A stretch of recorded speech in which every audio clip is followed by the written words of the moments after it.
Sagittarius, kamusta kayo? Hope you're all doing well. Maraming salamat for visiting my channel, 1111 Pinoy Tarot. In today's reading, tingnan natin ang romantic connection between you and your person. Let's see what is happening. Pwede niyong panoorin ang inyong moon, rising, and Venus placements to get the most of your reading.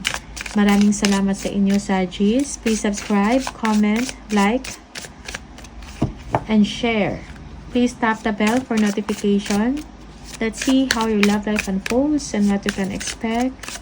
Ano yung mga energies and messages for Sagis, please, Sagittarius, on love and romance.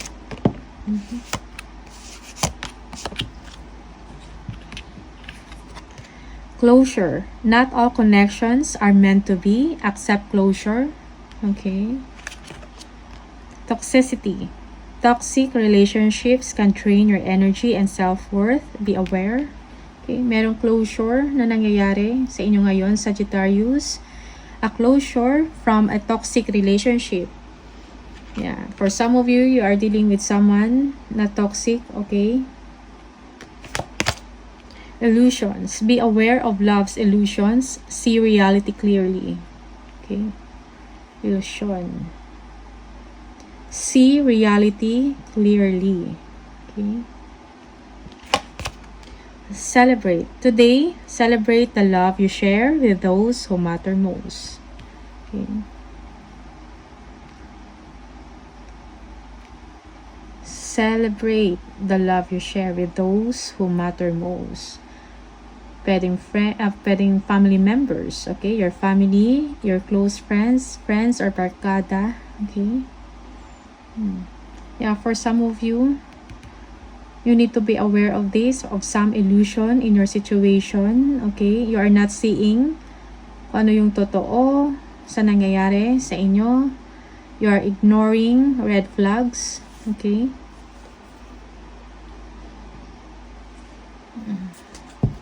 Tingnan natin for Sagis, ano yung mga messages for Sagis on love and romance. Sagittarius. Love and romance for Sagis. Sagittarius, love and romance for Sagis.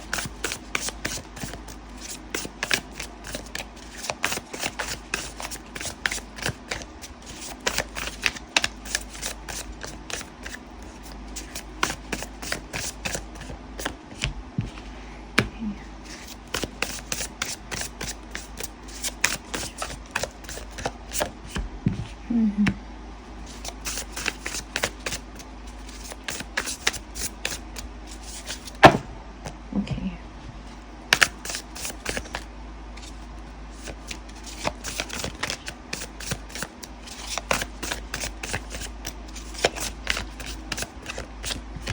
Okay. Yeah, yung person ninyo nag-iisip ngayon. They need enlightenment. They're seeking for answers about sa relasyon ninyo, sa connection man. Okay? Relasyon or connection. Nag-iisip siya kung mag-take pa siya ng action, magpaparamdam, or bibigyan, or tatawag, mag-message sa inyo. Okay? Your person is healing.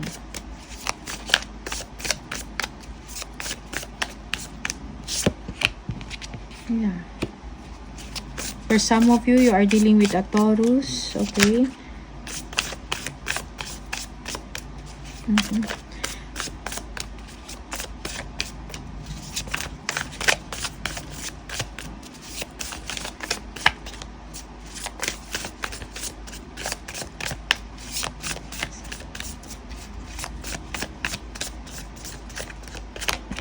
Okay. Yeah. Someone is heartbroken, okay? So, that's why your person nag-iisip kung pagbibigyan ka ba ng chance or hindi. Okay? Cautious siya sa kanyang mga galaw. Cautious, yung parang pinag-iisipan pa niya kung gagawin niya to or hindi. Bibigyan ka ng attention or ng oras, papansinin ka pa niya or hindi. Okay? Because your person is nasa healing process siya. Okay? Yeah. For some of you, you are married to this person. Merong commitment or long-term na. Matagal na kayo sa relasyon. Okay? Para sa person nyo, parang wish come true ka sa kanila. Ikaw yung tao of his or her dream. Okay?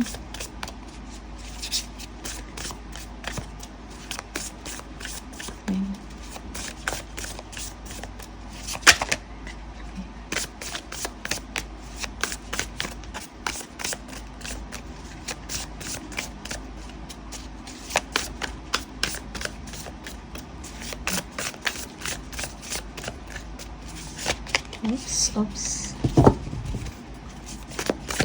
Yeah. Yeah.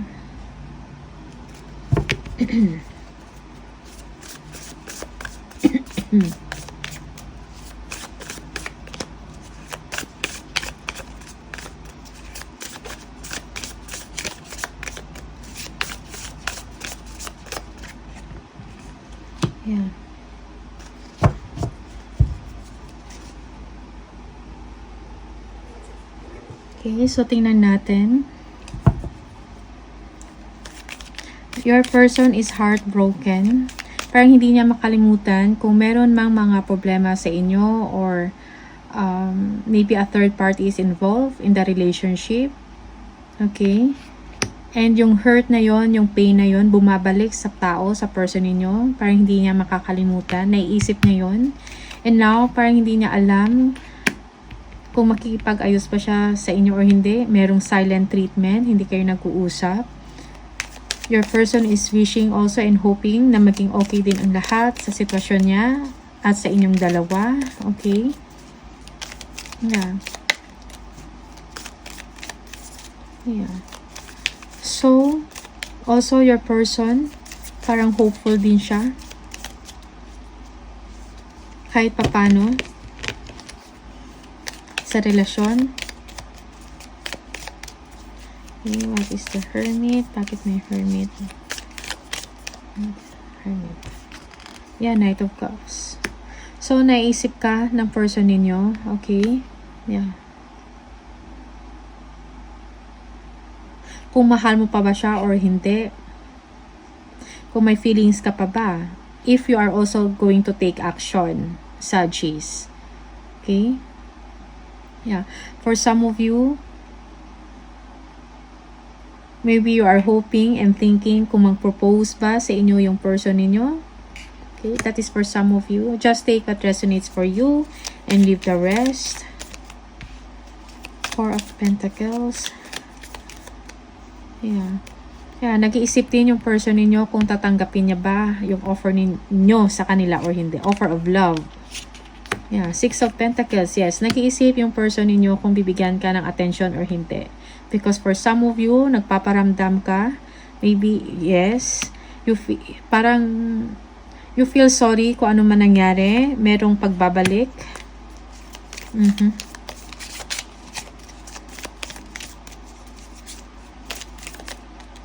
Star.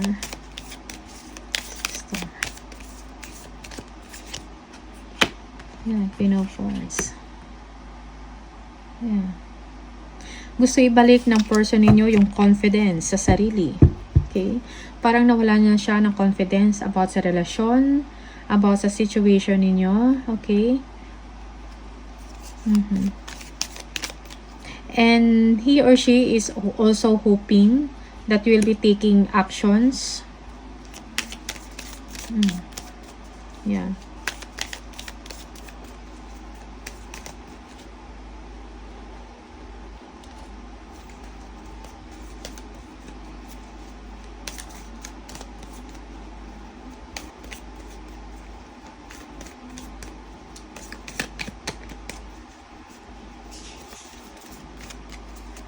The Hermit. Queen of Swords. Yeah. Yeah, you must be dealing with a wife. Okay? Queen of Swords. Okay, very straightforward. Yeah. Yeah. For some of you, sharp tongue, the person, you're dealing with person na merong matalim, ang dila, something like that. Masakit magsalita.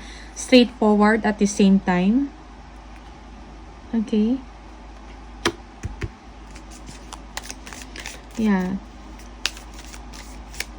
You feel that your person,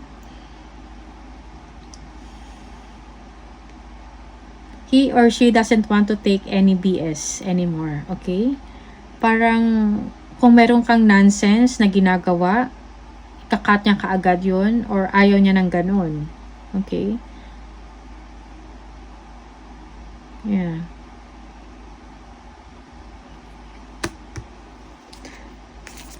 Your person wants honesty and what is right.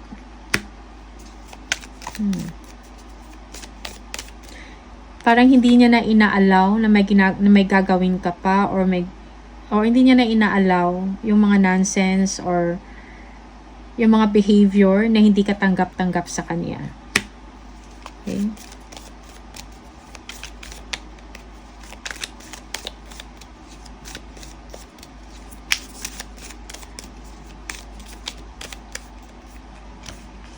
Yeah.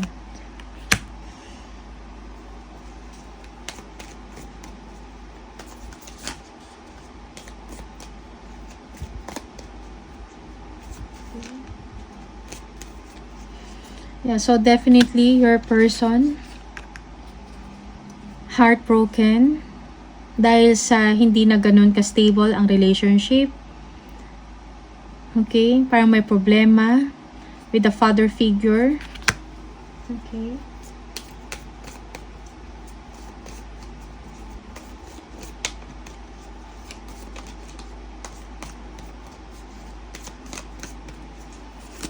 Yeah. Yeah, parang heartbroken yung person ninyo kasi parang hindi nagtagal or hindi ganun ka-stable. Hindi nagtagal ang relasyon or hindi stable ang relasyon. So, your person is heartbroken of that. Merong, yeah. Yung parang yung foundation, may problema sa foundation ng inyong relasyon.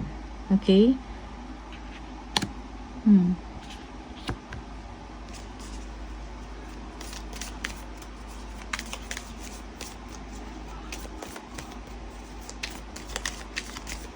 What is the wheel? Yeah, the chariot. So, there is maybe someone, okay, merong magbabalik. Yeah.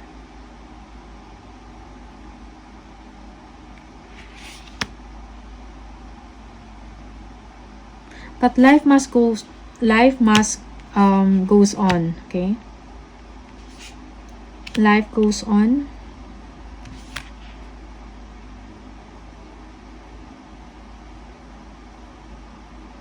Yeah.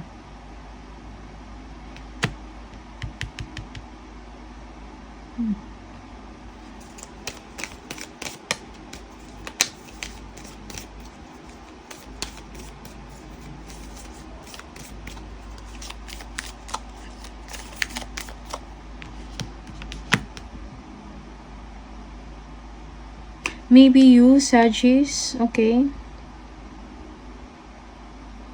Babalik ka sa person mo.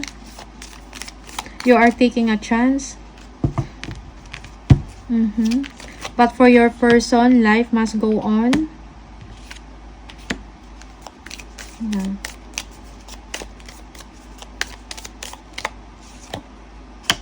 King of Swords.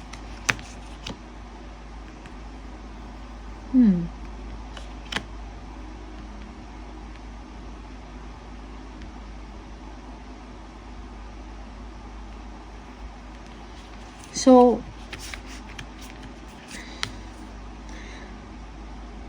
someone should take the lead, okay? Kailangan gumawa ng initiative, gumawa ng action kung gusto pa bumalik sa relationship. Okay? Someone has to speak his or her mind. Maging honest sa sitwasyon kung totoong or sincere ba kung babalik ka man sa kanya, Sagittarius. Okay.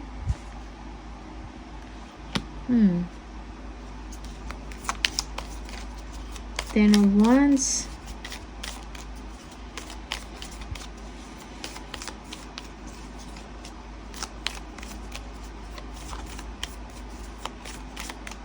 Ten of Wands, Eight of Wands. Okay. Expression of feelings.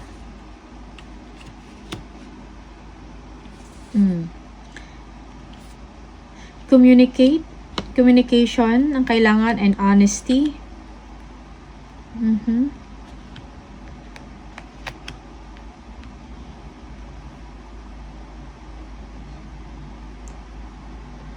If you want the relationship, or if you want to maintain the relationship, or gusto mong bumalik sa person mo, Sagittarius, you need to speak up, okay? You need to be honest sa inyong nararamdaman. You need to communicate. Okay? Para pag-usapan kung anong naging problema. If you want a new beginning in the relationship, kailangan ng pag-uusap. Open up. Okay? Open up, Sagittarius. Okay?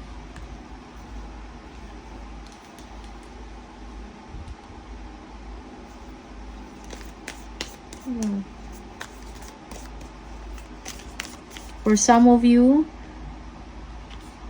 you may be visiting this person, Sagittarius.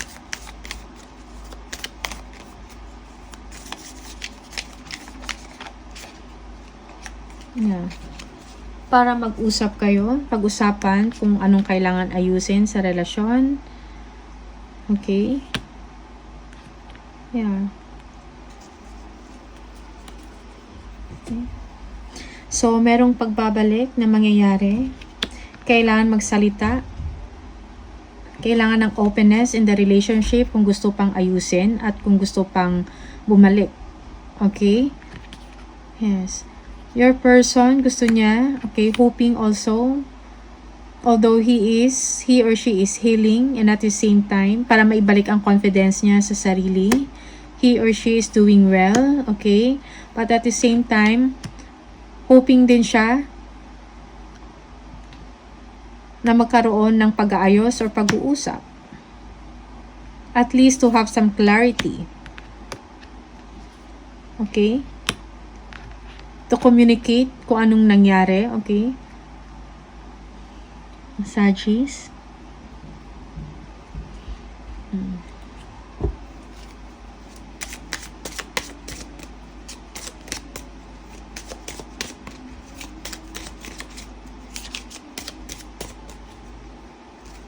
Tingnan natin from the hidden truths. Hidden truths from your person. Sagittarius. Sagittarius, hidden truths.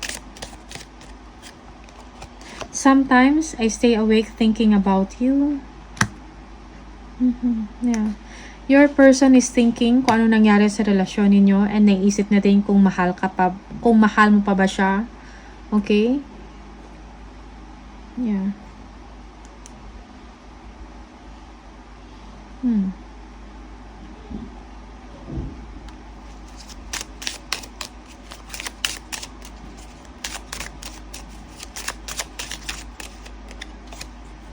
I regret lying to you. Okay, hidden truths from your person.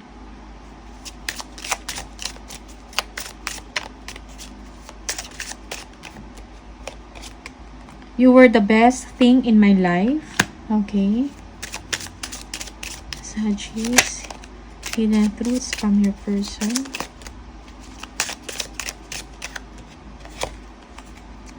I hid who I really am from you.